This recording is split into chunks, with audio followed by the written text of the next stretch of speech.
School চলছিল ঠিক মতো, কেউ পড়ছিল, কেউ খেলছিল, কেউ হয়তো জানলার দিকে তাকিয়েছিল। ঠিক তখন দুপুর 1:18 আকাশ থেকে আগুনে মোড়া এক যুদ্ধ বিমান সোজা নেমে এলো ঢাকার মাইলস্টোন স্কুল অ্যান্ড কলেজের উপরে। মুহূর্তেই গুড়িয়ে গেল স্কুল বিল্ডিং এর বড় অংশ।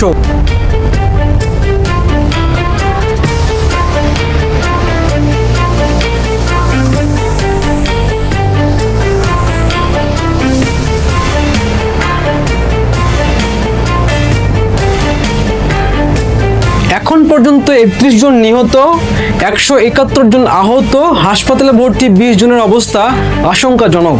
প্রশ্ন খুব সহজ, এই দুর্ঘটনা কি রোধ করা যেত না, নাকি এটি ছিল অপেক্ষমান একটি বিপর্যয়? শরীর পুড়ে গেছে, প্যান্ট সহকারে পুড়ে শরীরের সাথে লাগিয়ে গেছে। আমি জানি না আমার বাচ্চা কেমন আছে।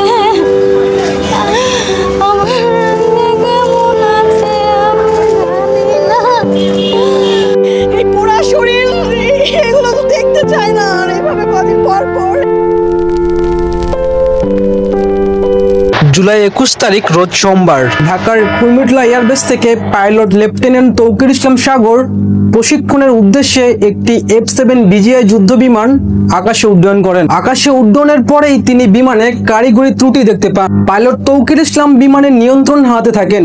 শেষ মুহূর্তে তিনি চেয়েছিলেন বিমানটি জনবহুল এলাকা থেকে সরিয়ে একটি জনশূন্য এলাকায় ক্র্যাশ করাবেন। ঢাকা একটি ঘনবসতিত এলাকা, এই এলাকায় আপনি দিয়াবাড়ি ছাড়া ফাঁকা স্থান কোথাও দেখতে পাবেন না। আর সেই লক্ষ্যেই পাইলট তৌকির ইসলাম তার ত্রুটিযুক্ত বিমানটি নিয়ে দিয়াবাড়ির দিকে যান, কিন্তু বিমানের উচ্চতা কম থাকার কারণে এটি আর ফাঁকা স্থানে পৌঁছাতে পারেনি।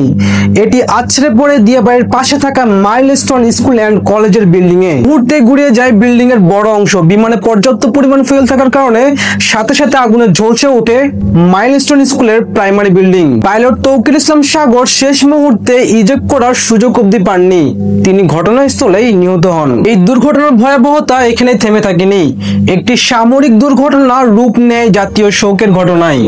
আগামীকাল শোক দিবস, আমরা সবাই মিলে তাদের কথা স্মরণ করব, তাদের আত্মার শান্তি কামনা করব।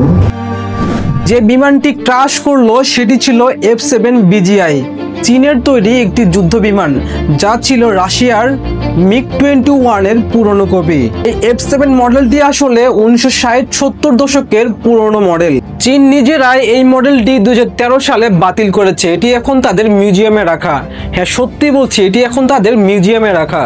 কিন্তু আশ্চর্যের বিষয় হলো এই F-7 BGI কাস্টমাইজ করে শুধু বাংলাদেশে রপ্তানি করা হয়েছে, কারণ পৃথিবীর অন্য সব কান্ট্রি এই বিমানটি বাতিল করে দিয়েছে। অথচ আমরা এখনো উড়াই এবং লোকালয়ের উপর দিয়েই প্রশিক্ষণ চালাই। এই F-7 BGI এর দুর্ঘটনা এটি প্রথম নয়। 2008 সালে স্কোয়াড্রন লিডার মোর্শেদ টাঙ্গাইলে এই F-7 নিয়ে দুর্ঘটনায় মারা যান। 2015 সালে পতেঙ্গা সৈকতে তাহমিদ রহমান এই F-7 বিমান নিয়ে নিখোঁজ হন। 2018 সালে লেফটেন্যান্ট দীপু প্রশিক্ষণ চলাকালীন সময়ে ফুয়েল ট্যাঙ্কে আগুন ধরে যায় এবং বিমানটি ক্র্যাশ করে ঘটনাস্থলেই দীপু মারা যান।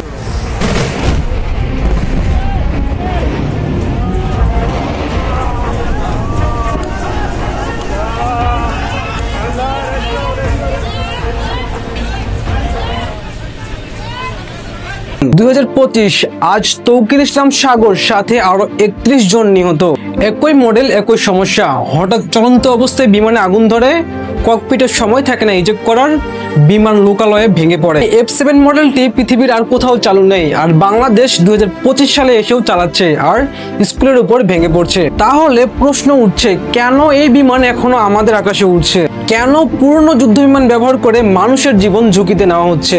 কেন লোকালয়ের উপর দিয়ে প্রশিক্ষণ দেওয়া হয়, আর কেনই বা আন্তর্জাতিক এভিয়েশন সেফটি প্রোটোকল মানা হয় না? এই প্রশ্নগুলোর জবাব দেবে কে, আমরা নাকি যারা সই করে কোটি টাকার বিমান কেনার চুক্তিতে? আজ এটি শুধু একটি সামরিক দুর্ঘটনা নয়, এটি ছিল গাফিলতির খেসারত। 31টি জীবন, 171 জনের কান্না, 20 জনের মৃত্যুর সাথে পাঞ্জা লড়া। এই মৃত্যু শহীদ বললেই দায় শেষ হয় না, এটি প্রতিরোধযোগ্য ছিল যদি আমরা সময় মতো প্রশ্ন করতাম, আর যদি কেউ কমিশন বাদ দিয়ে সিকিউরিটির চিন্তা করত। আজ যদি আমরা আবারও চুপ থাকি, কাল হয়তো আরেকটি বিমান, আরেকটি স্কুল, আরেকটি ট্র্যাজেডি হয়তো আমাদের সামনে দাঁড়িয়ে যাবে। তাই আজ প্রশ্ন তুলুন, এই মৃত্যু আসলে কাকে বাঁচিয়ে গেল আর কাকে সরিয়ে দিল চিরতরে?